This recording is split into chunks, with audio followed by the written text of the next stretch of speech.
The sound of the river in the dark would haunt Corin Whitley for the rest of his life, but not for the reason he expected when he first heard the splash and the strangled cry that followed.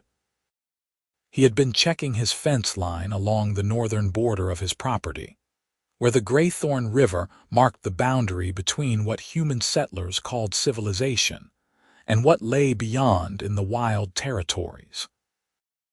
The moon hung heavy and full above the pines, casting everything in silver and shadow, and Corin had almost convinced himself to turn back when he heard the sound of something heavy hitting the water, followed by a gasp that was unmistakably pain. His hand went to the hunting knife at his belt as he pushed through the underbrush toward the riverbank. 10 years ago, before he had put down his sword and picked up a plow, his first instinct would have been to investigate. 5 years ago, after Sarah's death, his first instinct would have been to ignore it entirely. But tonight, something pulled him forward, and when he broke through the tree line onto the rocky shore, he saw her. She was kneeling in the shallows, her massive frame hunched over something clutched in her hands. Even in the moonlight, her skin was unmistakably green, her shoulders broad and powerful beneath what looked like torn leather armor. An orc woman, here, on the human side of the river. Corin's breath caught in his throat, and he took an instinctive step backward. His boots scraped against stone, and her head snapped up with predatory quickness. Even at 15 feet away, he could see the blood on her mouth, dark and glistening, and the way her entire body tensed like a cornered animal. For a long moment, they simply stared at each other. Her eyes were amber, he noticed, bright and fierce even in the darkness.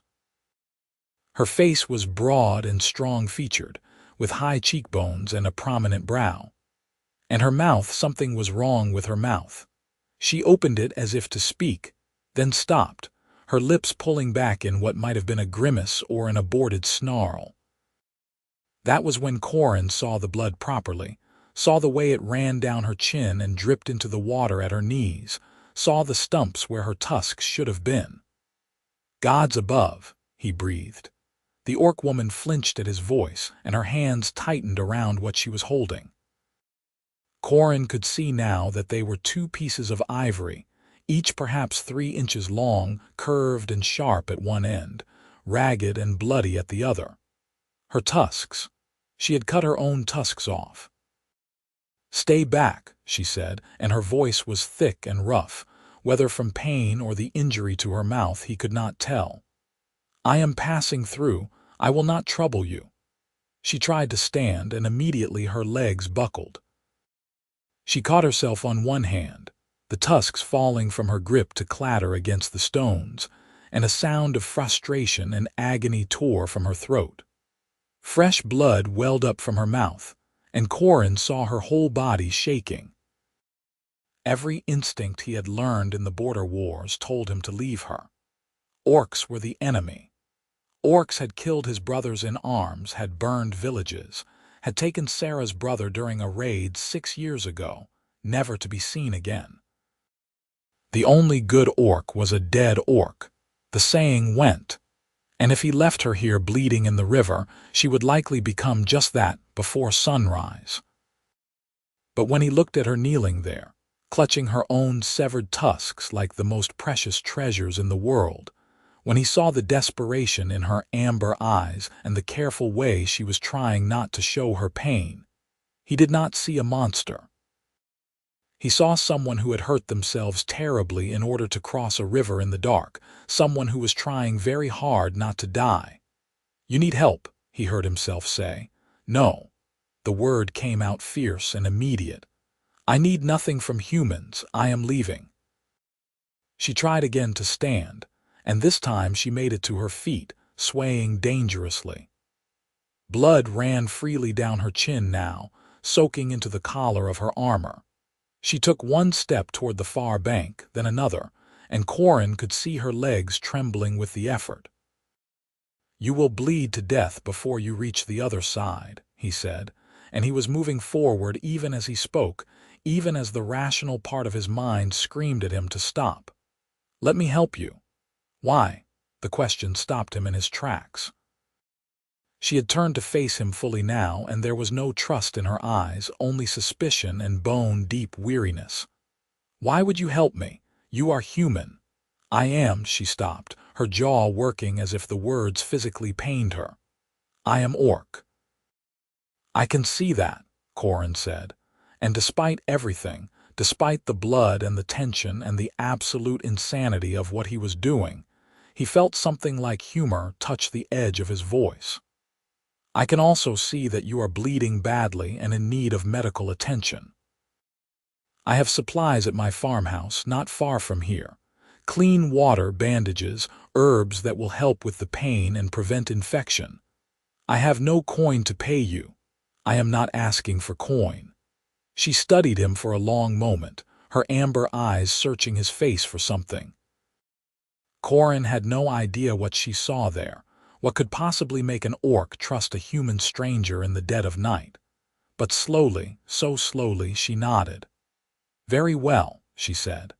"But if this is a trick, if you mean to harm me or turn me over to your authorities, I will kill you before they take me. Even dying, I will kill you. Do you understand?"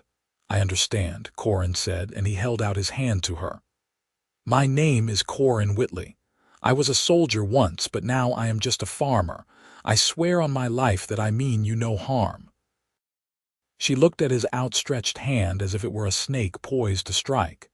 Then, moving with obvious reluctance, she reached out and took it. Her palm was rough with calluses, her grip strong despite her injuries, and her skin was fever-warm against his. "Krazka," she said quietly. "My name is Krazka." The walk back to the farmhouse took nearly an hour, though it should have taken half that. Krazka moved slowly, stopping frequently to lean against trees or to press her hand against her mouth as fresh waves of pain took her.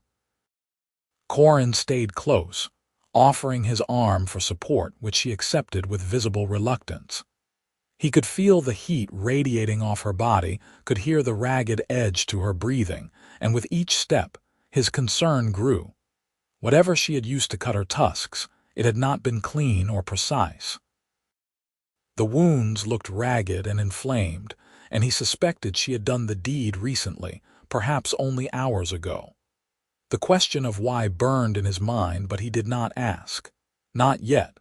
First, he needed to make sure she survived the night. When the farmhouse finally came into view, a modest two-story structure with a barn and a few outbuildings, Krazka stopped and stared at it as if seeing a mirage. "You live here alone?" she asked.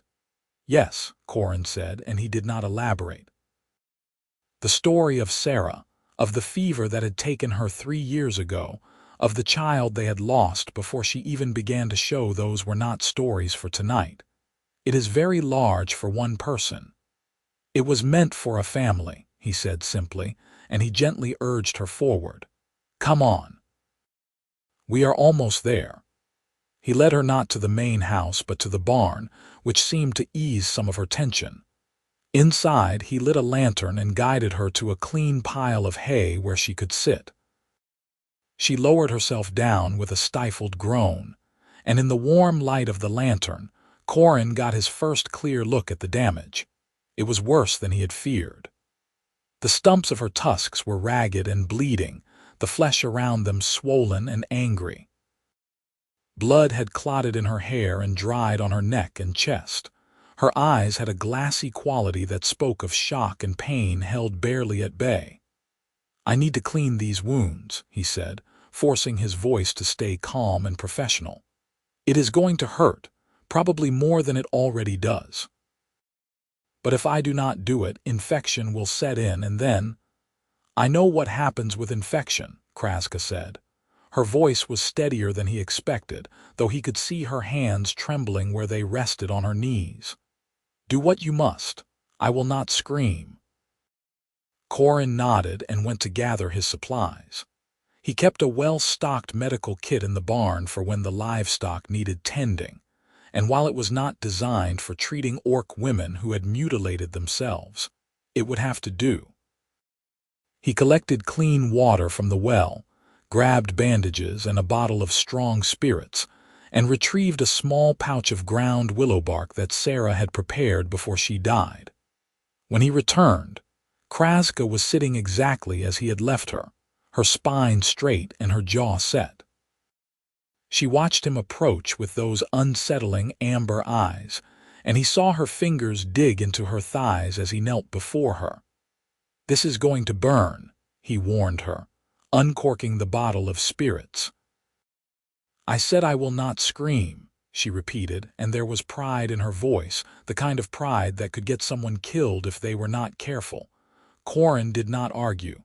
He simply soaked a clean cloth in the alcohol and lifted it to her mouth. "Open," he said gently. She did, and he saw her jaw muscles jump as the alcohol touched the raw wounds where her tusks had been. To her credit, she did not scream. She did not even make a sound. But her whole body went rigid, her hands clenching into fists so tight that her knuckles turned pale green, and her eyes squeezed shut as tears leaked from the corners. He worked as quickly and carefully as he could, cleaning away the dried blood and the debris that had gotten into the wounds.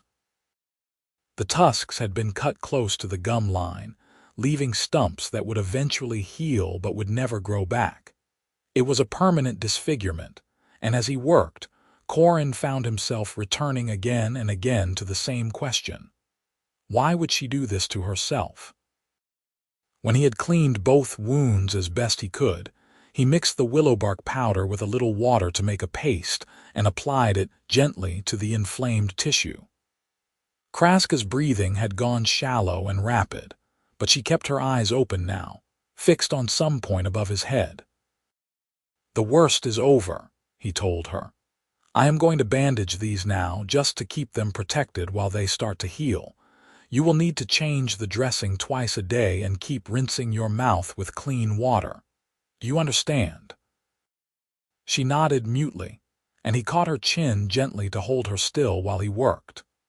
Her skin was rough beneath his fingers, textured in a way human skin was not, and warmer than it should be. Definitely fever, he thought, but whether from infection or simply the trauma of the injury he could not yet tell. When he finished, he sat back and studied his handiwork.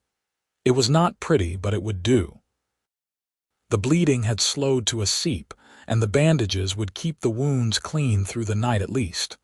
"There," he said. "That should help. Now drink this." He held out a cup of water mixed with more willow bark powder. "It will take the edge off the pain and help bring down your fever."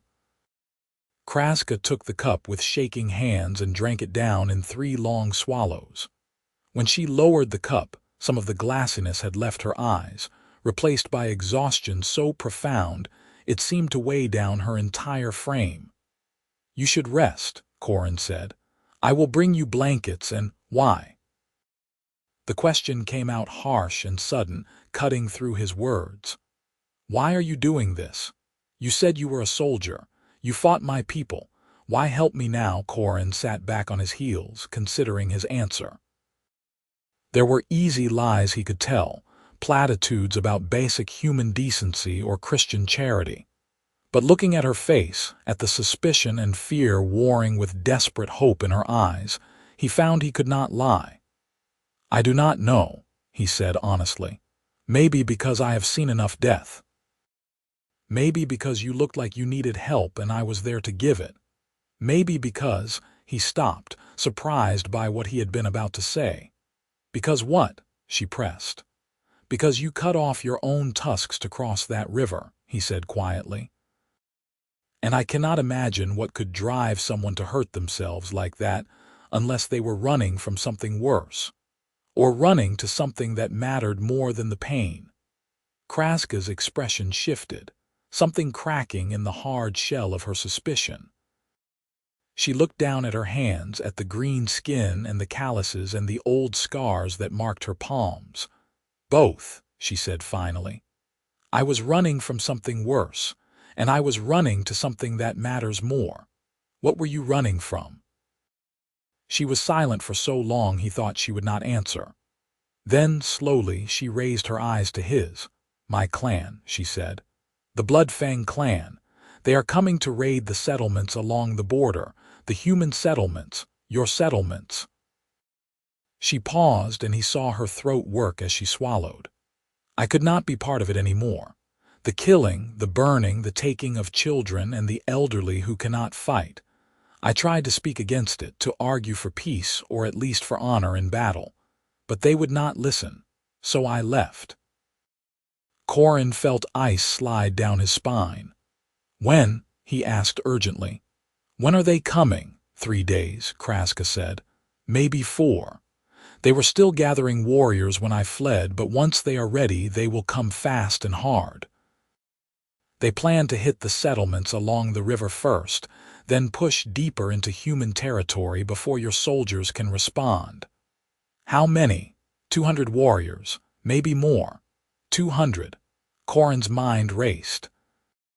The nearest garrison was 3 days' ride to the south, and the settlements along this stretch of the river had perhaps 50 able-bodied fighters between them, and most of those were farmers like himself, who had put away their swords years ago. If what Krazka was saying was true, they were facing a slaughter. "Why tell me this?" he demanded. "Why warn us?" "Because I am tired of the killing," she said, and her voice broke on the words. "Because I have seen too many children's faces, human and orc both, frozen in terror as they die. Because my mother once told me that strength without honor is just brutality, and my clan has forgotten what honor means." She looked up at him, and in her eyes he saw a depth of pain that had nothing to do with her physical wounds. "I thought if I cut off my tusks, if I made myself look less like an orc, I could cross into human lands and warn someone, anyone.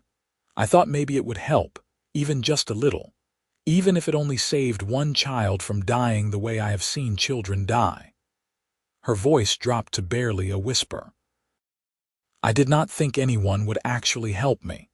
I thought I would bleed to death in that river, and at least then I would have tried." Corin stared at her, this orc woman who had mutilated herself in a desperate bid to save people who would kill her on sight if they knew what she was.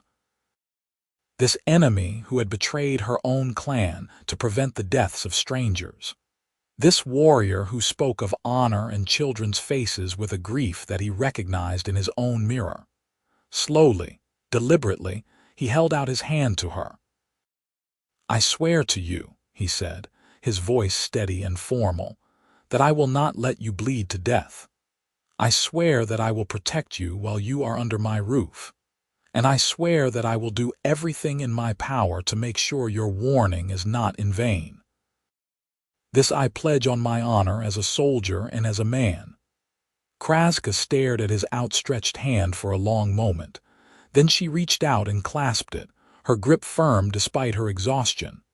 "Thank you," she said, and the words sounded like they cost her everything. Corin helped her lie down in the clean hay and covered her with every blanket he could find. Within minutes, she was asleep, her breathing deep, and even despite the pain she must be in. He watched her for a while, this strange and dangerous creature who had stumbled into his life, and tried to make sense of what he had just committed himself to. Then he went into the house, found paper and ink, and began to write. The first letter was to Marcus Wade, the captain of the nearest garrison and an old friend from Corin's army days. He detailed everything Krazka had told him about the raid, the numbers, the timing, the planned route. He stressed the urgency and begged Marcus to send whatever forces he could spare as quickly as possible. The second letter was to the settlers along the river, warning them of the coming attack and urging them to either fortify their positions or evacuate to safer ground. He knew most of them would not believe him, not without proof, but he had to try. As dawn broke over the eastern hills, Corin sealed both letters and saddled his fastest horse. He would ride to the nearest settlement himself to deliver the warning in person, and he would send riders to carry the messages further. It would take time, more time than they really had, but it was better than doing nothing. Before he left, he went back to the barn to check on Krazka. She was still asleep, her face peaceful despite the bandages. On impulse, he left a pitcher of water and some bread beside her, along with a note explaining where he had gone. Then he mounted up and rode hard for the settlement of Millbrook, 5 miles to the south, praying to a God he was not sure he believed in anymore that he was not too late. The people of Millbrook did not believe him at first. Why would they? Corin Whitley was a hermit who kept to himself, a strange man who had lost his wife and never quite come back from it. And the story he was telling of an orc woman who had cut off her own tusks to bring them a warning sounded like the ravings of someone who had spent too much time alone. But Corin was persistent, and more importantly, he was a veteran. When he spoke of military tactics and troop movements, people listened. When he pointed out that checking the story would cost them nothing but a little time and effort, while ignoring it could cost them everything, they began to waver. In the end, it was old Thomas Cross, who had fought in the same campaigns as Corin, who swung the opinion. "I do not know if Corin's story about the orc woman is true," Thomas said, standing up in the middle of the town meeting. "But I do know that Corin Whitley is not a liar. If he says there is a threat coming, then I for one am going to prepare for it. The rest of you can do as you please." That broke the impasse. Within hours, riders were sent to the other settlements and to the garrison to the south. Able-bodied men and women began preparing defenses, sharpening weapons they had not touched in years, bringing in supplies from outlying farms. Children and the elderly were sent inland to stay with relatives or in the church basements of more fortified towns. It was chaos, but it was organized chaos, and as Corin rode back toward his farm in the late afternoon, he felt a grim satisfaction. They would not be caught completely unprepared. It was something. Not much, but something. When he reached the farmhouse, he found Krazka awake and standing outside the barn, leaning heavily against the doorframe. She looked terrible pale green skin, dark circles under her eyes, her body still trembling with fever. But she was upright, and when she saw him, something like relief crossed her face. "You came back," she said. "Of course I came back," Corin replied, dismounting. "This is my home. Where else would I go? I thought perhaps you had gone to fetch soldiers to arrest me, or to kill me." Her voice was matter-of-fact, but he heard the tension underneath. "I told you I would not do that," Corin said. He moved to her side, concerned by how unsteady she looked. "I gave you my oath. I do not break my oaths. Humans break their oaths all the time to orcs. It is expected." "Well, I do not," Corin said firmly. "Now get back inside before you fall over. You should be resting." Krazka allowed him to guide her back into the barn, though he could feel her reluctance. "What did you do?" she asked. "Where did you go?" "I warned the settlements," he said. "Sent riders to the garrison and to the other farms and villages. They are preparing now, getting ready to defend themselves or evacuate, because of you, because of what you told me." She sank down onto the hay bale, and he saw tears welling in her eyes. "They believed you, even about me." "Some did, some did not, but enough believed that action is being taken." He paused, then added quietly, "You may have saved hundreds of lives, Krazka, maybe thousands." She covered her face with her hands, and her shoulders shook with silent sobs. Corin stood awkwardly for a moment, unsure what to do. Then, slowly, he sat down beside her and placed a gentle hand on her shoulder. "It is all right," he said softly. "You are safe here. I promised you that, and I meant it." "I am a traitor," she choked out. "I betrayed my clan, my people, everything I was raised to be. Even if I wanted to go back, they would kill me for what I have done." Then do not go back, Corin said. Stay here, at least until you are healed. And then what? Krazka looked up at him, her amber eyes red-rimmed and desperate. Where do I go? What do I do? I am an orc without a clan, a warrior without tusks. I am nothing. You are not nothing, Corin said fiercely. You are someone who had the courage to stand against your own people when they were wrong. You are someone who endured terrible pain to save lives. That is not nothing. That is everything. Krazka stared at him, and slowly something shifted in her expression. Not quite hope, not yet, but something close to it. Why do you care? She asked. You do not know me. You owe me nothing. Corin thought about that question, really thought about it. Why did he care? This orc woman was nothing to him, should be nothing to him. By all rights, he should have left her to bleed out in the river and counted it as one less enemy to worry about, but when he looked at her, he did not see an enemy. He saw someone who had sacrificed everything for what she believed was right. He saw someone who was in pain and alone and desperately trying to hold herself together. He saw someone who reminded him in some strange way of himself. Because someone should, he said finally. Because you deserve to have someone care. And because, he stopped, surprised by the truth of what he was about to say. Because I have been alone for a long time and I am tired of it. They sat in silence for a while after that, the afternoon sun slanting through the barn door in golden bars of light. Outside, Corin could hear the chickens clucking and the wind rustling through the trees. Inside, there was only the sound of their breathing and the quiet settling of hay. Finally, Krazka spoke. I will stay, she said, until I am healed, if you will have me. I will have you, Corin said, and he meant it. Over the next few days, a strange routine developed. Corin tended to his farm during the day, checking the crops, feeding the animals, repairing the fences that always seemed to need work. Krazka stayed in the barn, sleeping most of the time as her body worked to heal from the trauma of her self-inflicted wounds. Twice a day, morning and evening, Corin came to change her bandages and make sure she was eating and drinking. The wounds were healing, slowly but surely, though he knew they would leave scars that would mark her for the rest of her life. At first, their interactions were brief and practical. He would clean the wounds, she would grit her teeth against the pain, and then he would leave her to rest. But gradually, as she grew stronger and more alert, they began to talk. He learned that she was 23 years old, young for an orc warrior but already a veteran of a dozen battles. Her mother had been a clan chief's wife, her father a respected hunter. She had 3 younger siblings, all of whom she had left behind when she fled. Do you regret it? Corin asked her one evening as he applied fresh bandages.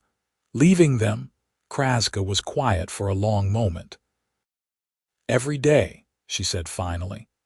But I would regret more staying and becoming what my clan wanted me to be, a killer without conscience, a raider who burns homes and takes children. That is not what my mother raised me to be, even if it is what my clan has become. What did your mother raise you to be? Strong, Krazka said. Honorable, a protector of the weak, not a predator of the helpless. She died 2 years ago, and with her went the last voice of reason in our clan. After that, it was just anger and bloodlust and the desire for revenge on the humans who had wronged us. Had we wronged you? Corin asked carefully. The humans, I mean. Yes, Krazka said bluntly. Your people pushed into our territories, took lands we had hunted for generations, killed our people when we tried to defend what was ours. But we have done the same to you. It is a cycle of violence that has gone on so long, no one remembers who started it, and I am tired of it. Corin understood that weariness. He had felt it himself during the last years of his military service, the bone-deep exhaustion that came from fighting the same enemy over and over with no end in sight, no victory that ever lasted. I am tired of it too, he admitted. That is why I left the army. That is why I came here to farm. I wanted to build things instead of destroying them. I wanted to help things grow instead of watching them die. Do you miss it? Krazka asked. The fighting? No, Corin said, and he was a little surprised to realize it was true. I miss the brotherhood sometimes, the sense of purpose. But the actual fighting, the killing? No, I have done enough of that for one lifetime. Then we are the same, Krazka said softly. Two warriors who want to be warriors no longer. Perhaps, Corin said. Though I think you are much braver than I am. I ran from the fighting to a safe farmhouse. You stood against it even when it meant losing everything. Bravery and stupidity are often the same thing, Krazka said, but there was a hint of humor in her voice, the first he had heard from her. Corin found himself smiling. That is the truth. I have seen enough brave stupidity in my life to know. They shared a moment of quiet laughter, and Corin realized with some surprise that he was enjoying this, talking with Krazka, learning about her life and her thoughts. It had been so long since he had really talked with anyone, since he had let anyone close enough to matter. Since Sarah died, he had been going through the motions of life, existing but not really living. He worked his farm, he kept to himself. He avoided the well-meaning attempts of the townspeople to set him up with their daughters or nieces or cousins. He had convinced himself that he was content with solitude, that he did not need or want human connection. But sitting here in the barn with an orc woman who had cut off her tusks and betrayed her clan, talking about war and peace and the weight of the past, Corin felt something stir in his chest that he had thought long dead. Something like hope, something like possibility. It terrified him. On the fourth day after Krazka's arrival, riders came from the south. Corin was in the field when he saw them approaching, and his heart sank. There were a dozen of them, armed and armored, wearing the colors of the garrison. At their head rode Marcus Wade himself, his square jaw set, and his eyes scanning the farmhouse with military precision. Corin walked out to meet them, very aware of Krazka in the barn behind him.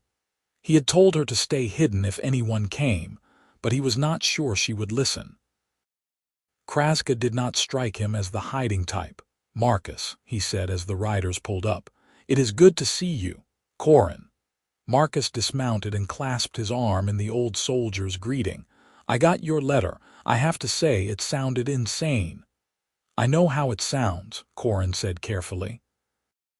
But I stand by every word. There is a raid coming, and soon, so you said. An orc warband, 200 strong, planning to hit the river settlements. Marcus's eyes were sharp and assessing. That is a serious claim. I need to know your source. My source is reliable, Corin said, choosing his words with care. Someone who has first-hand knowledge of the Bloodfang clan's plans. Someone human. Someone trustworthy. Marcus studied him for a long moment. Corin, I have known you for 15 years. I fought beside you in the mountains. I stood with you at Heartland Bridge. I attended your wedding and your wife's funeral. So when I ask you this, understand that I am asking as a friend, not as a soldier. Is your source an orc? Corin's jaw tightened. Yes. A ripple went through the men behind Marcus. One of them, a young soldier Corin did not recognize, made a disgusted sound. Marcus held up a hand for silence. You brought an orc into human territory, Marcus said. It was not a question. An orc came into human territory seeking help, Corin corrected. And I gave it, just as you would have done if you had seen what I saw. What did you see? Someone who had cut off their own tusks to try to pass as human long enough to deliver a warning. Someone who risked everything, gave up everything to save lives. Corin met Marcus's eyes steadily. Someone who showed more honor and courage than most humans I know. Where is this orc now? Marcus asked. Under my protection. Corin, I swore an oath, Corin said flatly. I promised to keep her safe while she was under my roof. I am not breaking that oath."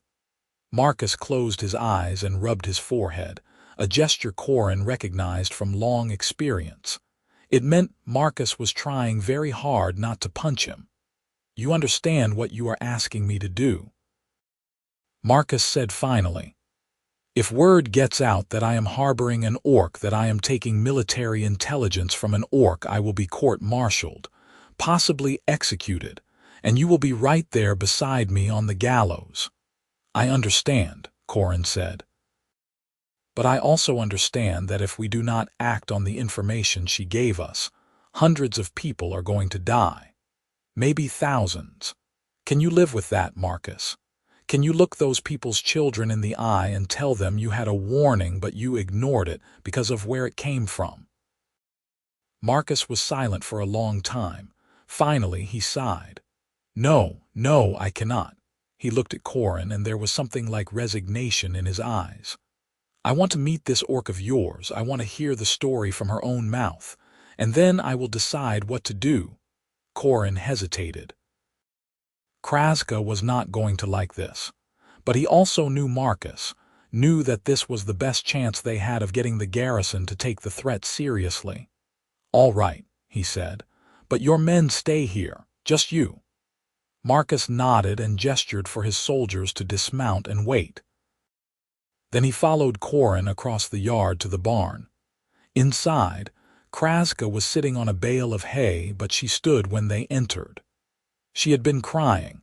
Corin could see the tracks on her cheeks, but her spine was straight and her chin was up.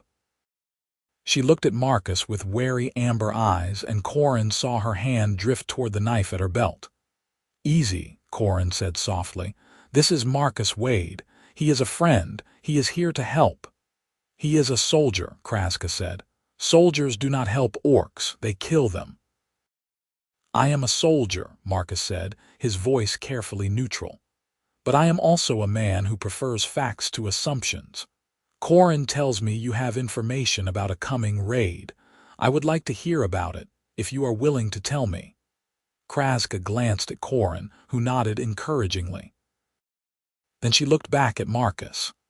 "The Bloodfang clan is gathering warriors," she said, her voice rough but clear.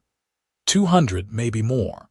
They plan to strike the settlements along the Greythorn River in 3 to 4 days, maybe sooner now. They will attack at dawn when people are least prepared. They will kill the fighters first, then take the rest as slaves or hostages. Children, the elderly, anyone who cannot defend themselves. "How do you know this?" Marcus asked. "Because I was there when the plan was made. Because I was Bloodfang." She said the clan name like a curse. "I am the daughter of Greythorn the Hunter and Jira the Wise. I have raided with them before, though I am not proud of it. I know their tactics, their routes, their numbers." "Why tell us?" Marcus pressed. "Why betray your own clan?" "Because they stopped being my clan when they stopped fighting with honor," Krazka said, and there was steel in her voice. "Because I will not be part of the slaughter of children. Because someone had to try to stop it, and no one else would." Marcus studied her for a long moment.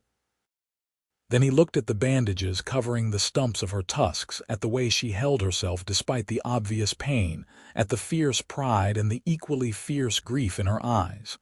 "You cut off your tusks," he said quietly, "to cross into our territory." "Yes. That must have hurt, quite a lot." "Yes, and you did it anyway." "Yes," Marcus nodded slowly, then he turned to Corin. "You believe her with my life," Corin said without hesitation. "All right then." Marcus straightened, his military bearing settling back into place. "If what you say is true, and I am inclined to think it is, then we have very little time. I brought 12 men with me, and I can call up perhaps 50 more from the surrounding area. Combined with the local militia, that gives us maybe 100 fighters against 200. "Not good odds," Corin observed. "No, but not hopeless either. We have the advantage of knowing they are coming, and we can choose our ground. If we fortify the right positions, use the terrain properly, we might be able to turn them back." Marcus looked at Krazka. I need to know everything. Their route, their leaders, their weapons, their tactics. Will you help me? Krazka looked at Corin again, and he saw the question in her eyes. Could she trust this? Could she trust him? Corin nodded. It is all right, he said softly. He is a good man. Very well, Krazka said, turning back to Marcus. I will tell you everything I know, but I have one condition. What is that? When this is over, when the raid is stopped or turned back, you leave me alone. You do not arrest me, you do not take me prisoner, you do not turn me over to your authorities. You let me go in peace. That is my price for my help. Marcus was quiet for a moment. I cannot make that promise, he said finally. Not officially. But unofficially, as a man and not a soldier, I can promise that I will do everything in my power to make sure you are treated fairly and given every chance to live in peace. That is the best I can offer. Krazka nodded. Then I accept. They spent the next 2 hours going over everything Krazka knew about the Bloodfang clan's plans. She drew maps in the dirt floor of the barn, marking out the likely approach routes and the positions of the clan's war leaders. She described their tactics, their preferred weapons, their strengths and weaknesses. She held nothing back, and by the time she finished, Marcus had a better picture of what they were facing than any intelligence report could have provided. This is good, Marcus said, rolling up the rough map he had sketched based on Krazka's information. This is very good.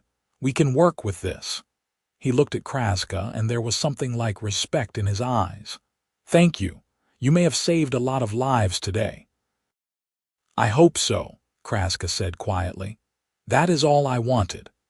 Marcus left soon after, taking his men and promising to return with reinforcements within 2 days. As Corin watched them ride away, he felt a weight settle over him. The warning was delivered, the wheels were in motion. Now all they could do was wait and prepare.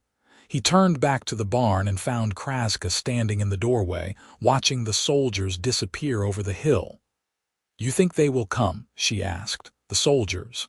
Yes, Marcus is a man of his word. No, the Bloodfang. Do you think they will still come, or will they have heard somehow that their plan is discovered? I think they will come, Corin said honestly. Your clan does not strike me as the type to back down from a fight. Krazka nodded slowly. No, they are not.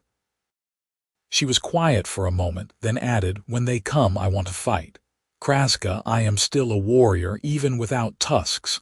I know their tactics better than anyone. I can help. You are still healing, Corin protested. You are in no condition to fight.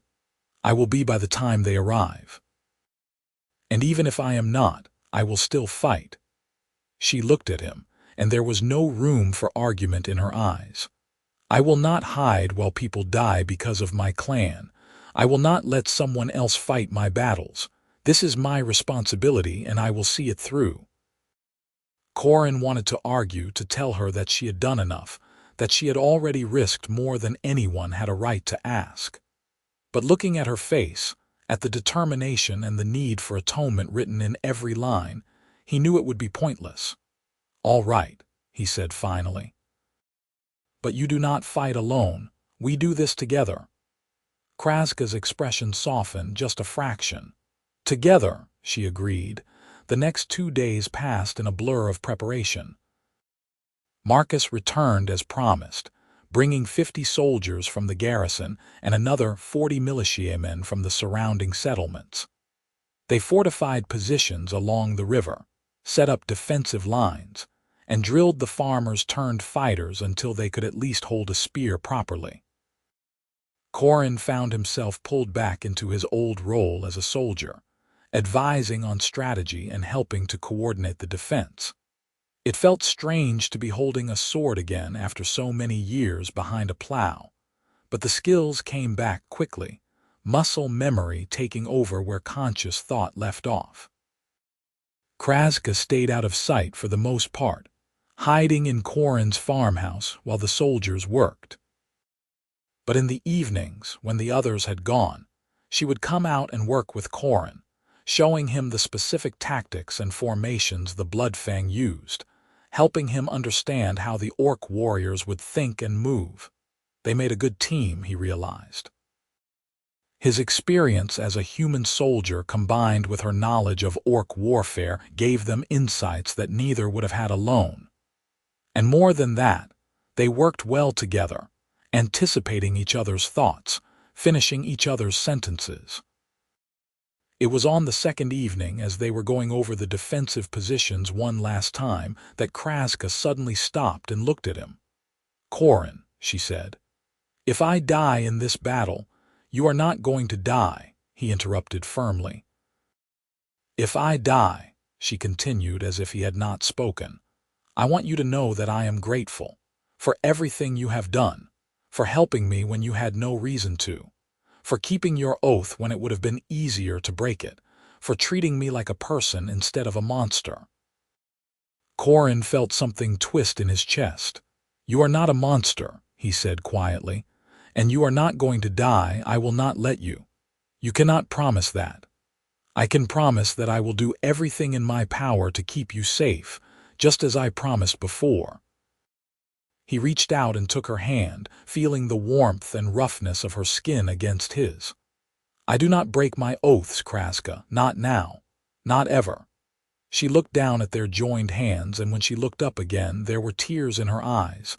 "Why do you care so much?" she whispered. "Why does it matter to you if I live or die?" "Because somewhere in the past few days, you have become important to me," Corin thought. "Because I look forward to our conversations, to the sound of your voice, to the way you challenge me and make me think. Because for the first time since Sarah died, I feel like I am actually living instead of just existing." But he did not say any of that.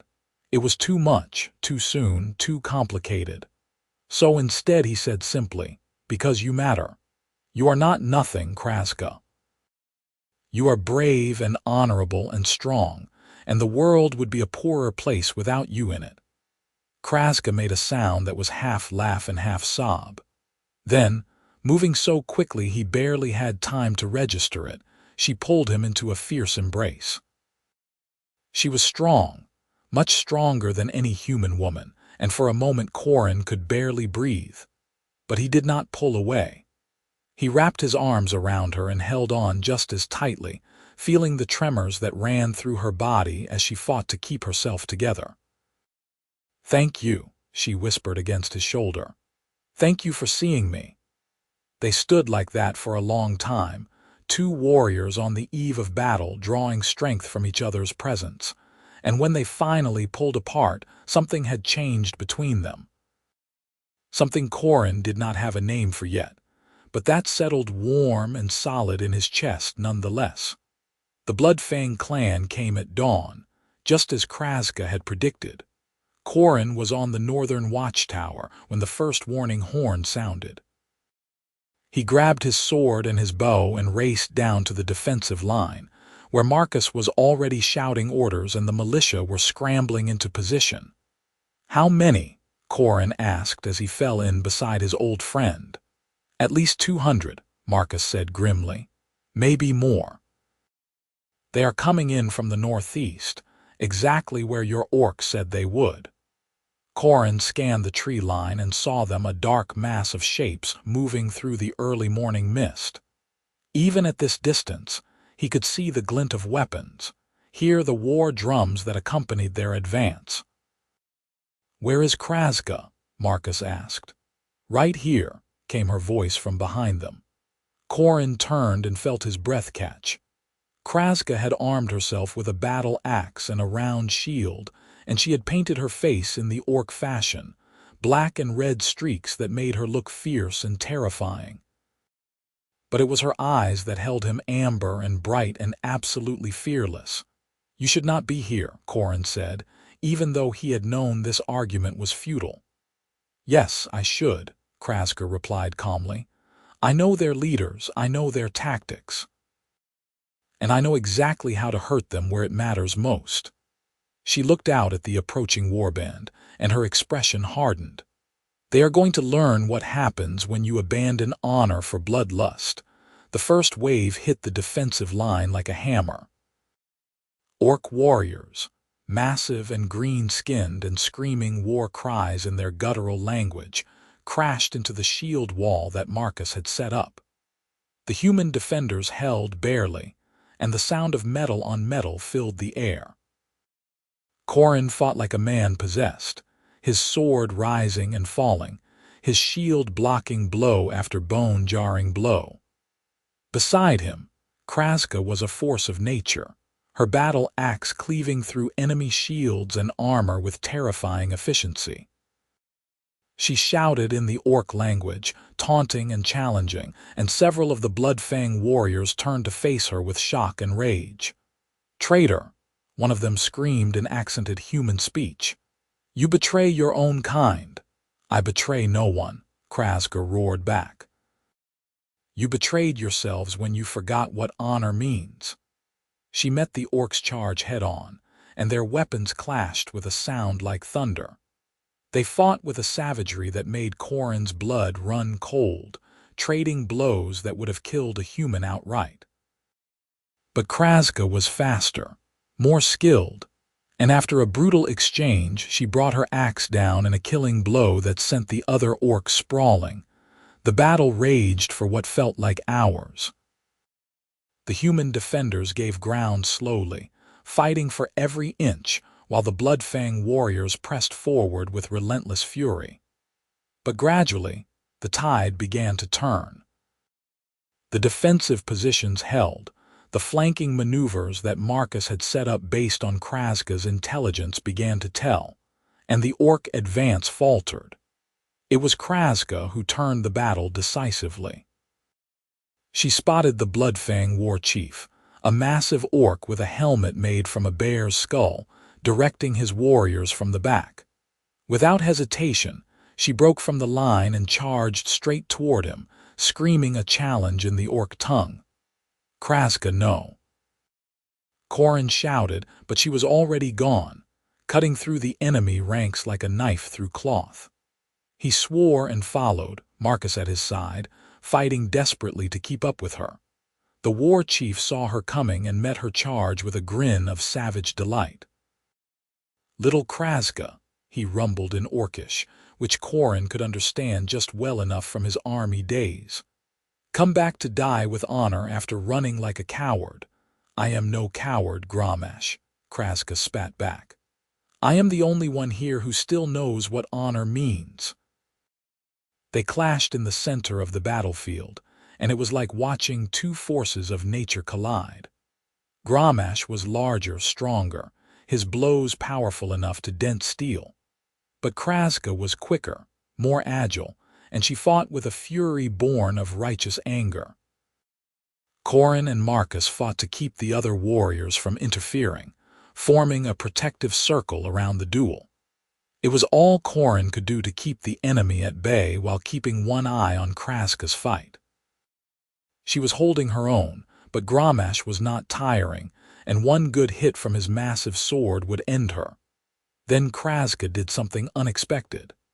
She dropped her shield and grabbed her axe with both hands, and in one fluid motion, she swung it in a wide arc that caught Grommash across the chest. His armor held, but the force of the blow sent him staggering backward. Krazka did not give him time to recover. She pressed forward, raining blow after blow down on him, each one backed by all her strength and all her rage. "This is for the children you killed," she screamed. "For the families you destroyed. For the honor you threw away." Grommash tried to raise his sword to block, but Krazka's relentless assault had driven him to his knees. With a final, devastating overhead strike, she brought her axe down on his helmet, and it crumpled like parchment. The war chief fell forward and did not move. For a moment, the entire battlefield went silent. Then a ripple went through the Bloodfang warriors. Their leader was dead, killed by one of their own in single combat.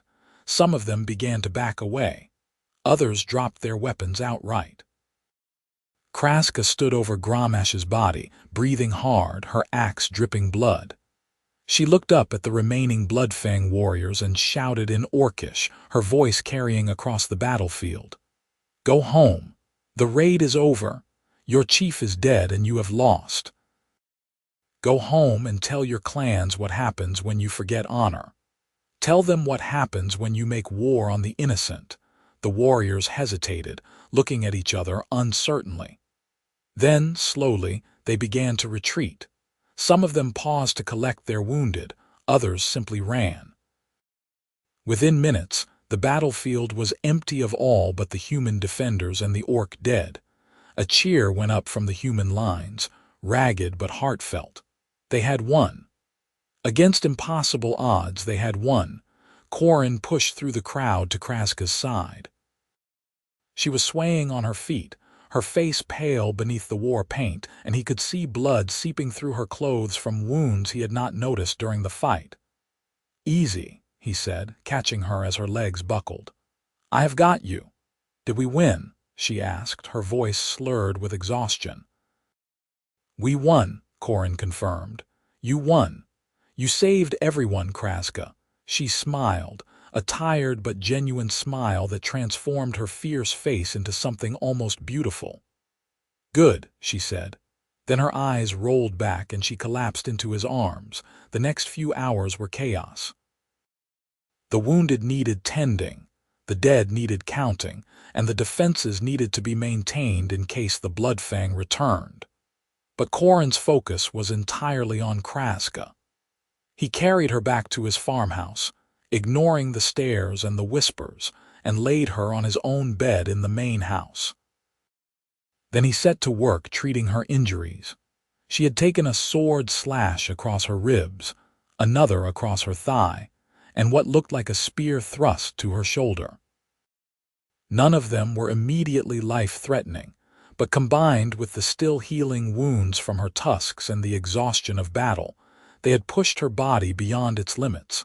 Marcus came by as Corin was finishing the bandaging. "How is she?" he asked from the doorway. "She will live," Corin said, "but she needs rest. A lot of it." "She is a hell of a fighter," Marcus observed. "I have never seen anyone move like that, and what she did, killing the war chief like that in front of everyone, that was either the bravest thing I have ever seen or the craziest." "Both, probably," Corin said with a tired smile. He looked down at Krazka's sleeping face, at the bandages covering her tusks and the new wounds marking her body. "She is extraordinary." Marcus was quiet for a moment. "You care about her," he said. It was not a question. "Yes," Corin admitted. There was no point in lying, not to Marcus. People are going to talk, you know. A human and an orc, that is not something that happens. That is not something people will accept easily. "I know," Corin said, "but I do not care. She saved hundreds of lives today, maybe thousands. She deserves to be treated with respect and dignity, and if people cannot see that, then that is their problem." Marcus nodded slowly. "For what it is worth, I agree with you.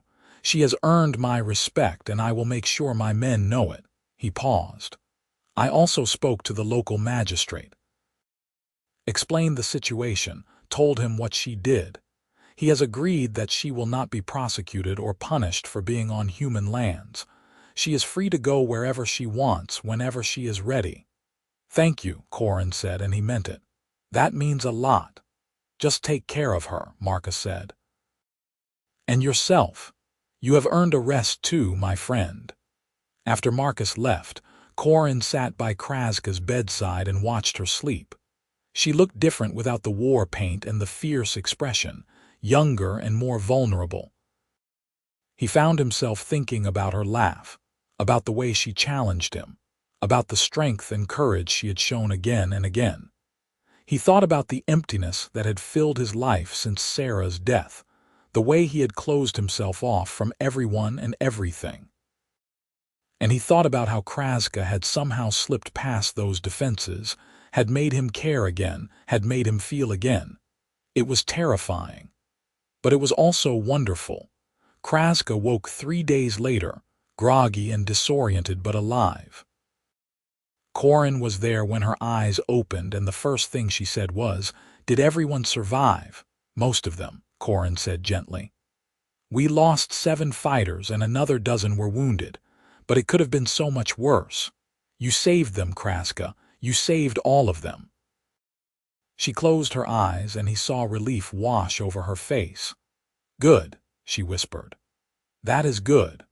Over the next week, as Krazka recovered, she slowly came to understand the change in her status. She was no longer an enemy to be feared or a monster to be killed. The people of the settlements, who had heard about her role in the battle, began to speak of her with respect, even admiration. Children waved to her when she walked through town. Men who had fought beside her nodded in greeting. Women brought her food and thanks. It was overwhelming, and Krazka did not quite know how to handle it. She had spent her entire life being told that humans were the enemy, that they would never accept her or her kind. To be proven so thoroughly wrong left her off balance in a way that battle never had. "They keep thanking me," she said to Corin one evening as they sat on the porch of his farmhouse, watching the sun set. "I do not know what to say." "Say you are welcome," Corin suggested with a smile. "It is what people usually say when they are thanked." "But I do not feel like I deserve their thanks. I was just trying to atone for what my clan did, what I helped them do in the past." "You cannot change the past," Corin said gently. "None of us can, but you can choose what you do now in the present. And you chose to save lives, even at great cost to yourself. That deserves recognition." Krazka was quiet for a long moment, watching the colors bleed across the sky. "What happens now?" she asked finally. "The battle is over, the raid is stopped. I have nowhere to go, no clan to return to. I do not know what I am anymore." "You are someone who has earned the right to make her own choices," Corin said. He hesitated, then added, "You could stay here, if you wanted to. I have plenty of room and I could use help with the farm." And he stopped, suddenly uncertain. "And?" Krazka prompted. "And I would like you to stay," Corin said, the words coming out in a rush. "Not just because of the farm, because I have gotten used to having you around. I like talking to you. I like your company. He stopped, suddenly terrified of saying too much. Krazka turned to look at him, and there was something soft and wondering in her amber eyes. "You like me," she said. "Yes," Corin admitted. "I know it is strange, and I know it is probably foolish, but yes, I like you very much." "It is not foolish," Krazka said softly, "because I like you too. You are the first person, human or orc, who has ever looked at me and seen me as I am, not as what I am supposed to be. You make me feel," she struggled for words, "you make me feel like I could be something more than just a warrior. Like I could be a person, someone with choices and possibilities." Corin reached out and took her hand, just as he had done before the battle. Her skin was warm and familiar against his now, and when she squeezed his fingers, he felt his heart skip. "Stay," he said again. "Please, stay and help me run this farm. Stay and let me get to know you better. Stay and see where this goes." Krazka looked at their joined hands, then up at his face. "I have no money," she said. "No possessions except the clothes on my back and the weapons I carry. I cannot offer you anything." "You can offer me you," Corin said simply. "That is more than enough." Tears spilled down Krazka's cheeks, and she made no move to wipe them away. "Then I will stay," she said. "For as long as you will have me, I will stay."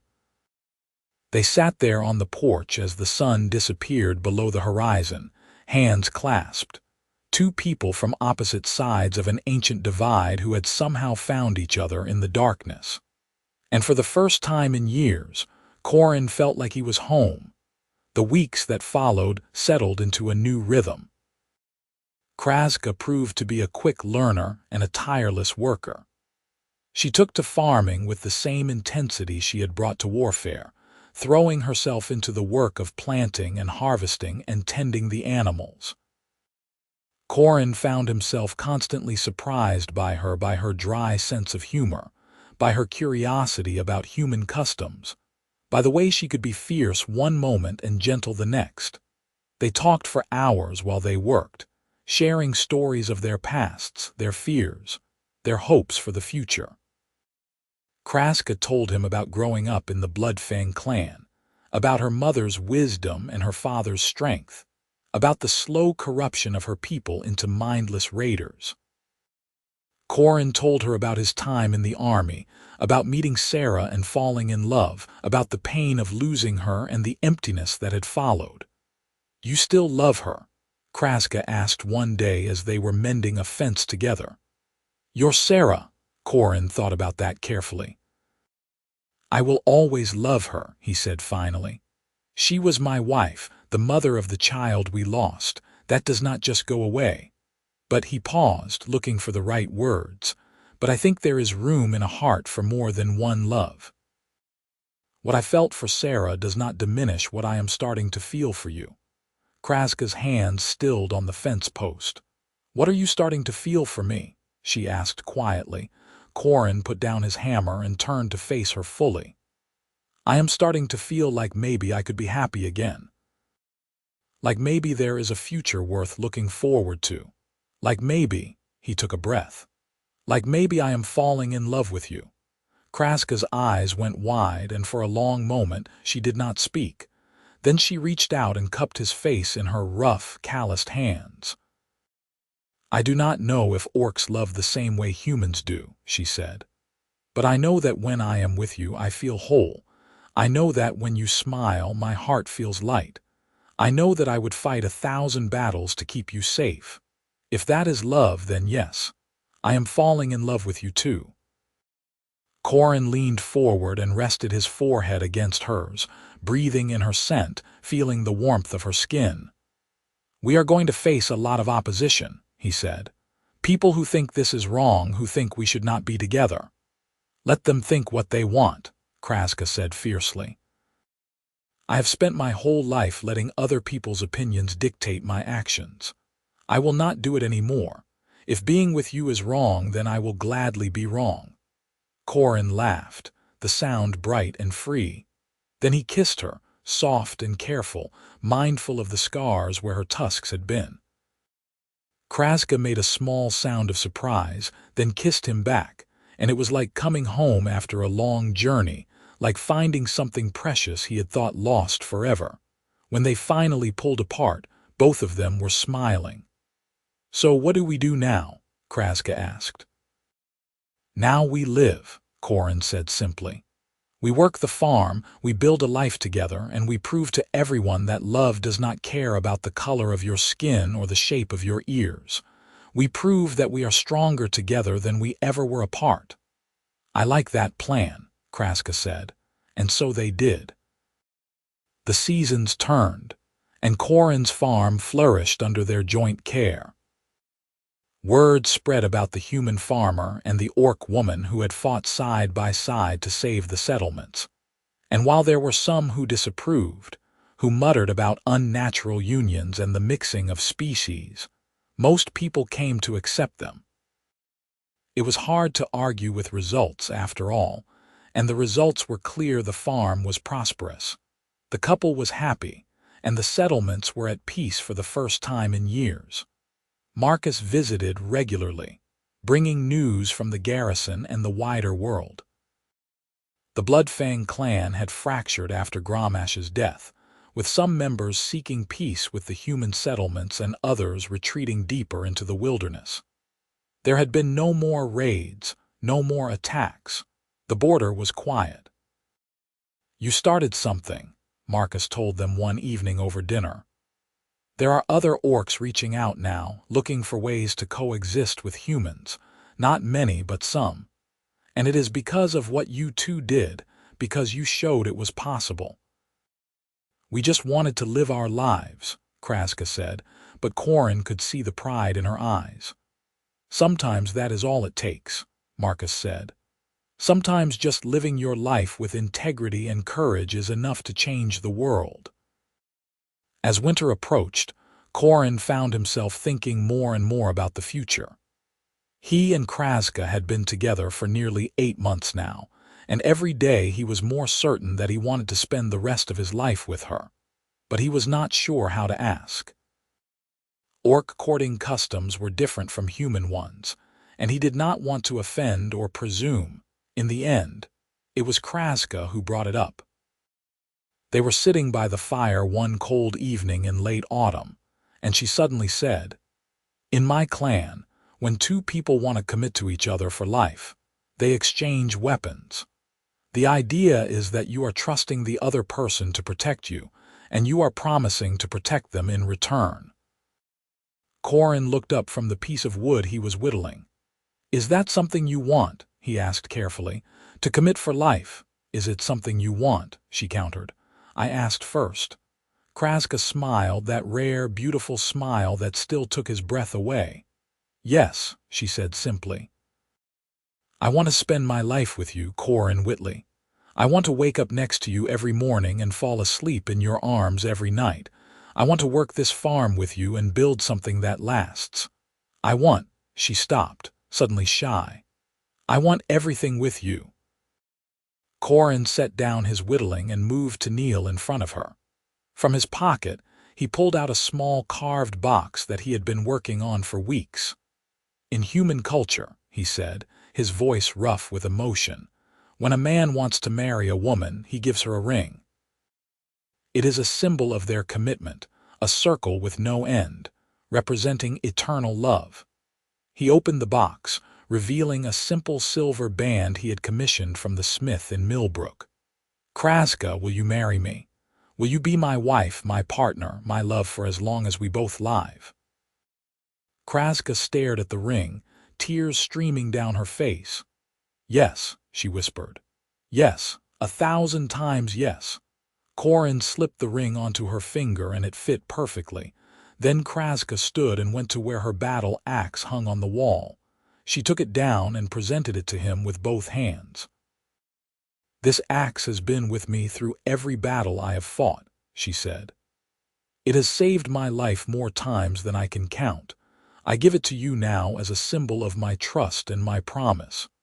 I will protect you with everything I have, and I will stand by your side no matter what comes." Corin took the axe, feeling the weight of it, the significance of the gift. "I do not have a weapon to give you in return," he said. "I put away my sword when I became a farmer." "Then give me your promise," Krazka said. "Promise me that you will always be honest with me, that you will always see me as I am, that you will love me even when I am difficult or stubborn or afraid. That is all the weapon I need." "I promise," Corin said solemnly. "All of that and more.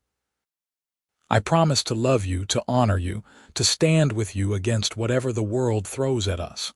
I promise to make you happy, or die trying." They sealed their promises with a kiss, deep and passionate and full of hope. And later that night, wrapped in each other's arms before the fire, they talked about the future. About the wedding they would have, simple but meaningful, blending human and orc traditions. About the life they would build together on this farm.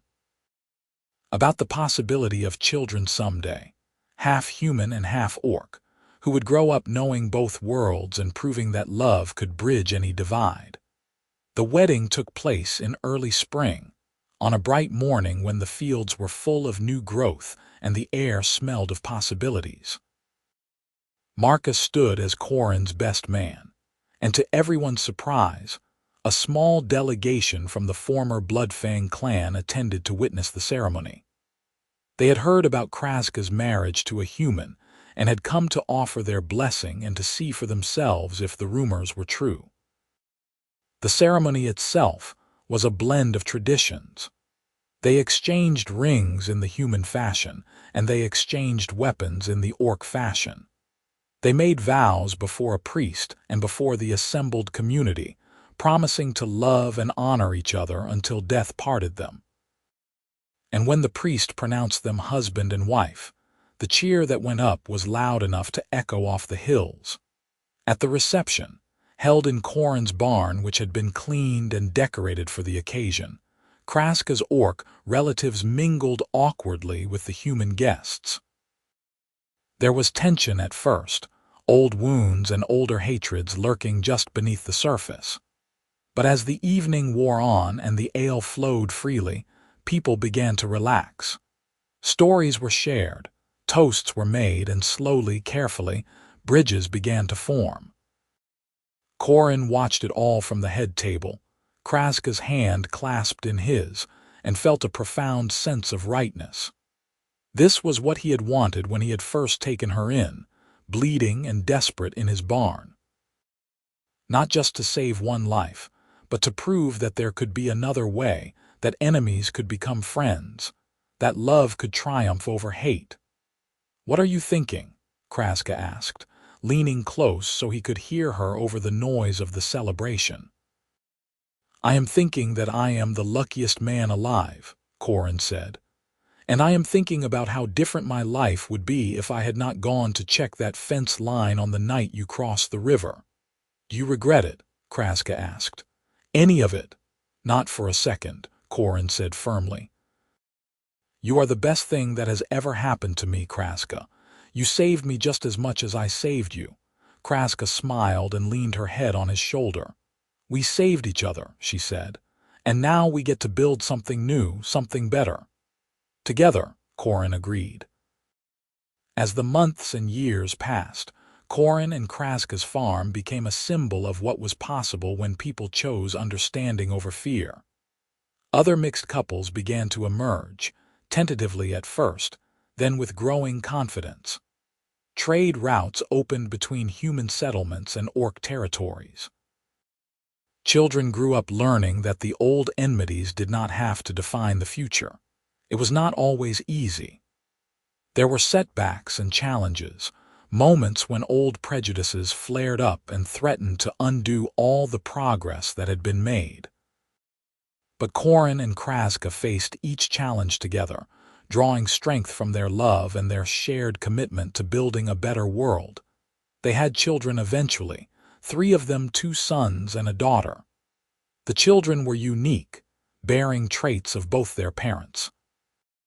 They had their mother's strength and their father's gentleness, their mother's fierce protectiveness and their father's patient wisdom. They grew up bilingual, speaking both the human common tongue and the orcish language their mother taught them. They learned to farm and to fight, to read and to hunt, to value honor and compassion above all else. Watching his children play in the fields he had worked for so many years, Corin sometimes thought back to that night by the river, to the sound of splashing water and the cry of pain that had drawn him forward, to the orc woman kneeling in the shallows, bleeding and desperate and clutching her severed tusks like treasures. He thought about the oath he had made, the promise to protect her while she was under his roof. He had kept that oath, but it had evolved into something far greater than he could have imagined. It had become a life, a family, a legacy of love that would outlast them both. "What are you smiling about?" Krazka asked, coming up beside him and slipping her hand into his. Even after all these years, the touch of her skin against his still sent warmth through his chest. "Just remembering," Corin said. "Remembering the night I met you and how terrified I was and how I almost turned around and went home." "I am glad you did not," Krazka said softly. "I am glad you were brave enough to help a stranger, even when that stranger was everything you had been taught to fear." "You were never something to fear," Corin said. "You were someone to love. I just had to be willing to see it." They stood together in comfortable silence, watching their children play, watching the sun paint the sky in shades of gold and amber. The farm around them was thriving, the fields rich with crops, the animals healthy and well tended. In the distance, they could see smoke rising from the chimneys of their neighbors' homes, human and orc both, living side by side in a peace that would have seemed impossible just a few years ago. "We did this," Krazka said, gesturing to the peaceful scene before them. We helped make this possible." "You made it possible," Corin corrected gently. "You were the one who was brave enough to cut off your tusks and cross that river. You were the one who risked everything to do what was right. I just had the good fortune to be there when you needed help." "And you had the courage to give it," Krazka said. "Never discount that, my love. You could have turned away. Most people would have. But you chose to see me as a person, not a monster. You chose to keep your oath even when it was hard. And you chose to love me even when the whole world said it was wrong." Corin turned to face her fully, cupping her scarred face in his hands. The stumps where her tusks had been were long since healed, just smooth scars now that she wore with pride rather than shame. To him, she was beautiful not in spite of her differences, but because of them. Because she was Krazka, the woman who had changed his life and his world. "Loving you was the easiest choice I ever made," he said. "Everything else, the farm, the children, the peace we helped build, that was just a bonus. You are my world, Krazka. You always will be." She kissed him then, soft and sweet, and in that kiss was everything they had built together. All the struggles and triumphs, all the fears overcome and dreams realized, all the love that had grown from a single act of compassion on a dark night by a river. When they finally pulled apart, their daughter was calling for them, something about a bird's nest she had found in the barn. They walked hand in hand to see what she had discovered, their sons running ahead with the boundless energy of youth. As they walked, Corin thought about oaths and promises, about the ways a single decision could ripple out to change countless lives. He thought about the farmer he had been before that fateful night alone, grieving, going through the motions of existence without really living. And he thought about who he was now, a husband, a father, a bridge between two worlds. All because he had heard a cry in the darkness and had chosen to answer it. All because he had made an oath to a stranger and had kept it, no matter the cost. The sun was setting now, painting the sky in brilliant shades of orange and purple. Corin pulled Krazka close as they watched their children explore the barn, their laughter echoing across the farm. "I love you," he said simply. "I love you too," Krazka replied. "Thank you for seeing me. Thank you for saving me. Thank you for giving me a life worth living." "Thank you for trusting me," Corin said. "Thank you for being brave enough to cross that river. Thank you for choosing to stay."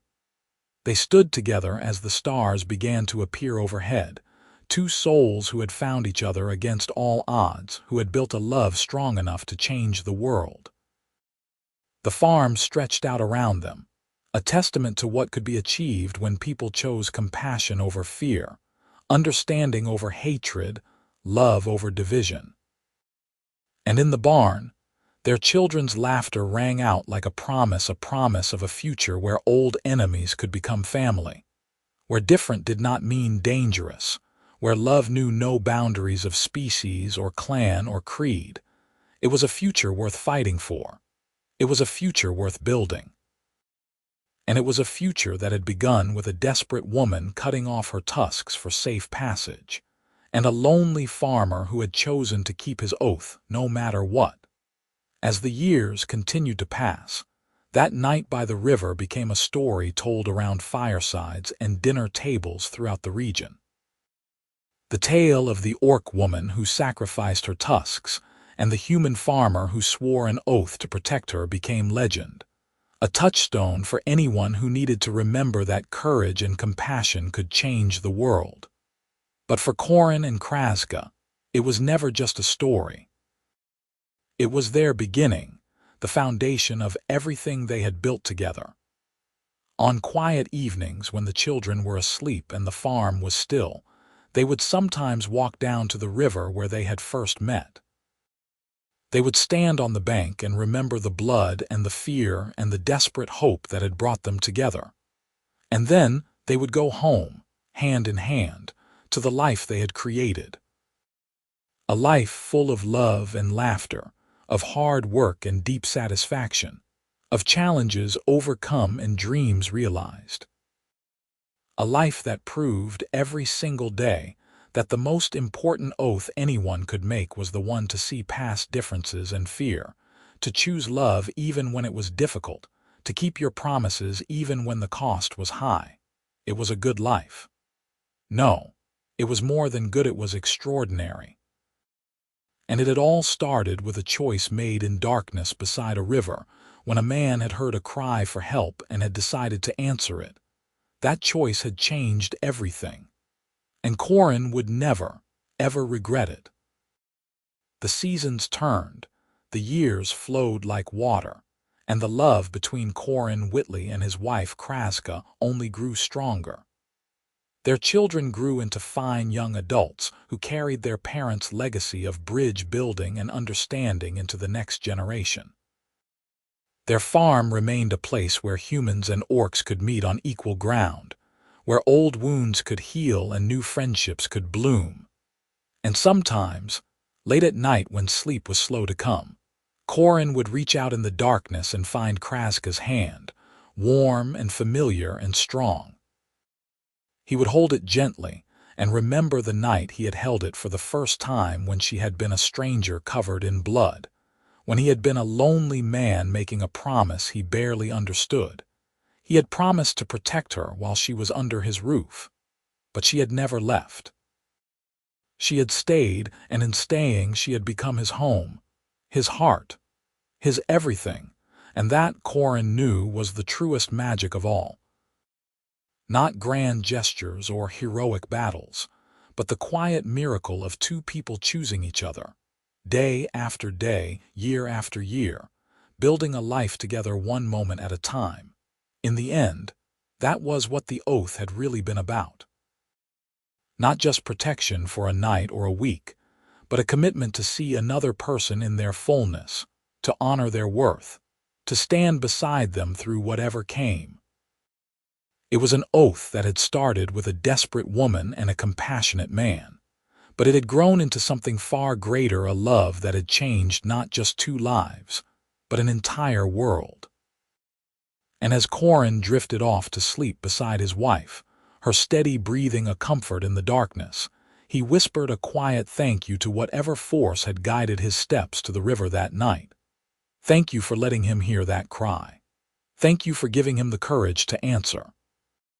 Thank you for the extraordinary gift of Krazka's love. He had made an oath to protect her. But in the end, they had protected each other. They had saved each other. They had loved each other, and that made all the difference.